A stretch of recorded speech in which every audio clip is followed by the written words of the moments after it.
That's Nick. And that's Joseph. And today we're here to talk about 1992, the sixth film directed by Ariel Vromen, which Lionsgate is releasing August 30th, 2024. Do you know an Ariel Vromen film? Yeah, I probably am the biggest, well, I liked his film The Iceman from 2012 with Michael Shannon, which is based on the true story of a contract killer who, of course, was living a double life, also starring Winona Ryder. But then the film he did right after that I really didn't like, Criminal, starring Kevin Costner and Ryan Reynolds. Oh. Yeah. What is 1992 about? A shopkeeper must save his son from an angry mob during the 1992 LA uprising after the Rodney King verdict. What is your pull quote? Familiar heist movie tropes are elevated by a galvanizing backdrop and conscientious characterizations led impressively by Tyrese Gibson in one of the most impressive performances of his career. Wow. Mine. 1992 is an effective action thriller, a nice addition to one of Ray Liotta's final films. Yeah. I thought this movie was quite good. Yeah, I don't think I've liked a Tyrese film since Baby Boy. Sure. But I found him to be very impressive in this one, along with the rest of the cast. Yeah, everybody's pretty good. It's like a, the heist movie version. Did you ever see, I've never seen it on stage, but the actor Anna Devere Smith wrote Twilight, Los Angeles, 1992. Oh no! Which was it's considered verbatim theater, but she did like 300 some interviews, and all of those are like the tapestry of this stage piece. Oh! But that actually was in the back of my mind watching this. So the story: Tyrese plays a character named Mercer Bay. He's just been released from prison. He lives in South LA, and he's struggling to raise his son, named Antoine, played by Christopher Emmanuel. And of course, Antoine has issues with his father, I'm assuming primarily related to him being incarcerated. But on this day, we're focused on the verdict of the cops who were involved in the Rodney King incident, where they were found not guilty, which led to the LA riots. So that's happening. Additionally, Scott Eastwood plays a guy who also lives in South LA, and he is a criminal. Interestingly, but With a heart of gold. But with a heart of gold and a chiseled jawline. But he and his brother have scoped out this factory called Pluton Metals, where they make catalytic converters. And as we all know, people like to steal those to extract the precious metal from it, platinum. So Clint Eastwood and his brother, who don't look anything alike. Dylan Arnold. Their dad is played by Ray Liotta. Lowell. So they drag Lowell to Pluton Metals and explain to him, this is what we want to do. There's $10 million worth of platinum in there, and we're going to steal it. And at first, Ray's dubious, like, I don't know, that seems like a big job. It seems risky. A lot of cameras everywhere. Right. But when the riots start happening, that's when they realize, like, this is an opportunity. Everyone's distracted. We also see that the shop has let everyone go home early. So how does Tyrese fit into this? Tyrese works at Pluton Metals. And he's concerned about his son's safety because of where they live and the riots happening right there. So he asks the head of security at Pluton Metals, a character named Joseph, who seems like a really nice guy. Ex-cop who took this job as head of security at this place because he wanted to help like felons, ex-felons get work. So he knows Tyrese's story. When Tyrese asks Joseph, can I go get my son and bring him back here because I feel like that's safe? Joseph says, yeah, we can all just hang out here until everything settles down. So we see Clint Eastwood and his dad and everyone go to Pluton Metals to rob it. And unfortunately, Joseph, the security guard, gets killed. And then Tyrese and his son are not far behind to show up. And then that's where things get real sticky. Because to wrap it up, the son Antoine gets captured and they use him as bait because Tyrese is in the background messing things up.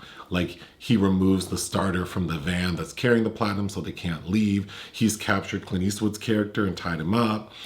And Ray Liotta is very good at playing a villain in this movie. Did you say Clint Eastwood's character? Scott Eastwood. Sorry. And Sure, he gets that a lot. And but of course, Scott Eastwood doesn't like his dad because his dad is kind of an awful person. Mm-hmm. So ultimately, he decides to try to stop his dad because Scott Eastwood brought along a friend of his, a character named Copeland, Played by Clay Bennett. and Ray Liotta kills Copeland, who was Scott Eastwood's good friend. And we'll explain why he kills him, which makes it even worse. But the film ends with like a car chase and all the bad guys get killed. And so we're just left with, and the bad guys include Scott Eastwood and his brother. So we're just left with Tyrese and his son driving off to some Donny Hathaway. To Little Ghetto Boy. Yeah. I was not expecting the story to be so rich. Yeah. And the production, there's a lot of nuance and a lot of care seems to have been taken. I agree with the reconstruction of the riots are all pretty impressively staged. And so the exteriors were shot in LA, but also Bulgaria, which is I think where the majority of all of that is taking place. But yeah, the level of detail in that is impressive. You reminded me of something funny because Ray Liotta was on Watch What Happens Live with Andy Cohen and Jennifer Lopez. And of course, Andy being Andy and being messy, he read a question from a viewer asking who's the most overrated actor of the 80s and 90s. And Ray Liotta said Clint Eastwood. So I wonder if Scott knew that. He also said something about Sigourney Weaver. Yeah, I think he was asked about his worst on-screen kiss, and he said it was her from Heartbreakers. But gracious lady that she is, she put out a lovely statement when he died. But yeah, I do really like Ray Liotta, and he's in his wheelhouse in this film. Playing these types of characters. This kind of slightly over-the-top villain who you loathe. The premise says a shopkeeper, which at first makes it sound like he works in like a general store, but Tyrese works at Pluton Metals and he's like a maintenance guy. So he wears one of those like onesies. But when we first see him, he's just got into an argument with his son. And so the son walks off to go to school and Tyrese is standing like in the patio or the porch, like watching over his son leaving. And you said, look at him standing there looking like Michael Myers. Because he's wearing a very similar sort of outfit. Yes. And then poor Ray, when we first see him break into Pluton Metals and there's like a moment when the crew of bandits meets the security guard and they sort of do a showdown. And Ray Liotta looks, his posture is very like Planet of the Apes. The newest one, the main guy. Caesar. Specifically Caesar. Man, I think the script does a really good job of making us feel for these characters. Tyrese's character is like, he has a second chance after prison. He has what seems like a good job, trying to do the best by his son. The security guard seems like a really nice guy. Copeland, Scott Eastwood's good friend, we get a chance to see that he has a wife or a girlfriend who's like 6 months pregnant. So like when we see what ends up happening to Copeland, it's even that much more devastational, as Reby Jackson would say. Yes, Reby, isn't it? With the white characters, though, they don't fit together quite as well, and I think it's because the screenwriter Sascha Penn, I think, is trying to show like there are some decent white people. I mean, they're not too decent, but that are down with the community.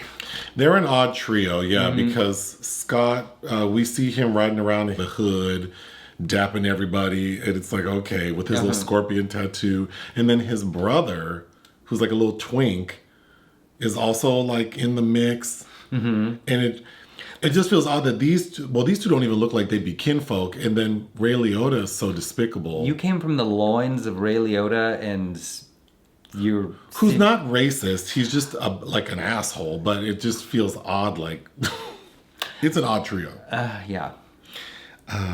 Okay, so when they get to Pluton Metals and they're trying to find the platinum, Copeland is working on something when one of them accidentally runs him over with a forklift, and his leg gets jammed, and Ray Liotta's like, "Well, we can't move it because it seems like if they move it, it'll jeopardize whatever they're holding." So Copeland's very badly injured. So towards the end, when Ray Liotta is threatening little Antoine, trying to find out where Tyrese is, poor Copeland is in the background writhing in pain. So he's like, "Oh God, help me." And Ray Liotta just shoots him and kills him. So when Scott Eastwood finds out that his dad was so cold towards his best friend and then ultimately killed him, that's when he realizes he needs to help Tyrese get out of there. But also with the understanding that they're going to steal the platinum, maybe just for themselves, meaning Scott Eastwood and his brother. But yeah, I thought that was really well done. I wasn't expecting everyone to get shot except Tyrese, his son. No, but as they're driving away with Scott Eastwood, I'm like, it's fine if he goes too. Like he's not. I mean, he's not a good guy. He's not a good guy. He's still part of the problem. I just feel like just not all of his behavior made sense. But for being as outspoken as he is as well, because when the riots break out and Scott Eastwood has the bright idea to use this as the opportunity, he tells Dennis, the younger brother, he's like, "Oh, well, who would have thought that 12 racists in Simi Valley were going to give us the chance we needed?" I was like, okay. That felt a little heavy-handed. Yeah. However, there is a really powerful scene where Tyrese is driving with his son trying to get through the riots to get back to work, and he witnesses some people assaulting like a white couple who were just caught in the melee. And so Tyrese gets out to help these younger white people get away. And then he gets pulled over by the police because they're doing checkpoints, trying to make sure people aren't looting. And the two white cops are very unnecessarily aggressive with Tyrese and his son. And while they're being aggressive and nasty with them, we see a white family drive by and they just go, "Oh, you're fine, keep going." And then what follows is really upsetting because the cops drag them out, throw the boy, handcuff the boy, throw him onto the car, insist on searching the car even though they don't have a warrant.